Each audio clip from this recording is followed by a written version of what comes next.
Hello সবাইকে। তো সেদিন আমি দেখা করতে গিয়েছিলাম আমার বেস্ট ফ্রেন্ডের সাথে। ও সিলেটের বাইরে থাকার কারণে আমাদের বছরে একবার দেখা করার সুযোগ হয় না। তবে লাকিলি এবার সুযোগ হয়েছে বেশ কয়েকবার দেখা করার। ওর সাথে আমার ফ্রেন্ডশিপ প্রায় 10 বছরেরও বেশি সময়ের। তো সেদিন ওর সাথে আমার লাঞ্চ ডেট ছিল, সকাল সকাল সেজে গুজে ক্লাস ক্লাস শেষে আমি ওর সাথে দেখা করতে চলে যাই। এত গরম ছিল বলার বাইরে। তো রিক্সা থেকে নেমে আগে একটা ঠান্ডা জুস খেলাম। এরপর ওর জন্য কি নিব ভাবতে ভাবতে চলে যাই ফুলের দোকানের সামনে। তাদের কাছে ডিফারেন্ট ডিফারেন্ট কালারের বেশ কিছু গোলাপ আর জারবেরা ফুল অ্যাভেলেবেল ছিল, পাশাপাশি গাছরাও ছিল।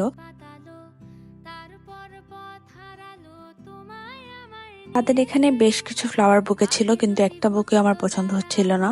তারপর প্রত্যেকটা কালারের একটা করে জারবেরা ফুল নিয়ে আমি বলেছিলাম একটা ফ্রেশ বুকে বানিয়ে দিতে, আর আমাকে এই বুকেটা তৈরি করে দেয়। আমি শুধু ভাবছিলাম ওর বুকেটা আদৌ পছন্দ হবে কিনা, কিন্তু ও খুবই পছন্দ করেছিল, এমনকি একদম শুকিয়ে পচে যাওয়া অব্দি ও বুকেটা বাসায় যত্ন করে রেখেছিল। তো এরপর আমি চলে গিয়েছিলাম মিট আপে, এখানেই আমাদের দেখা করার কথা ছিল।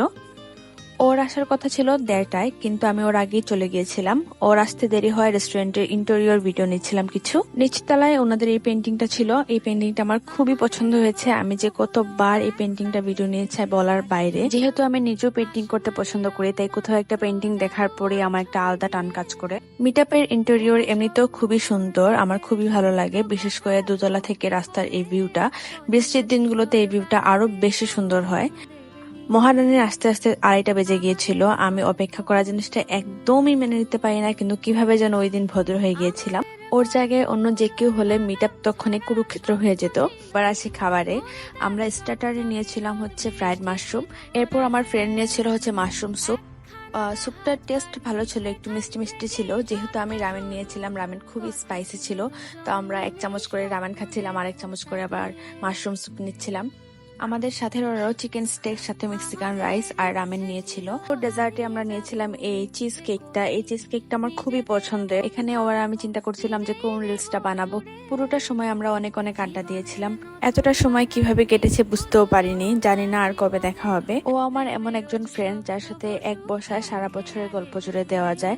টানা ঘন্টার পর ঘন্টা আমরা হাসাহাসি করতে পারি, মাঝে মধ্যে তো কি নিয়ে হাসাহাসি করছি তা নিজেরাই বুঝতে পারি না। পুরোটা দিন খুবই ভালো কেটেছে আলহামদুলিল্লাহ। সবাই আমার ফ্রেন্ডের জন্য দোয়া করবেন, আমার জন্য দোয়া করবেন। নিজেরা ভালো থাকবেন, অন্যদেরকেও ভালো রাখবেন। তো আজকের ব্লগটা এই পর্যন্তই। টাটা।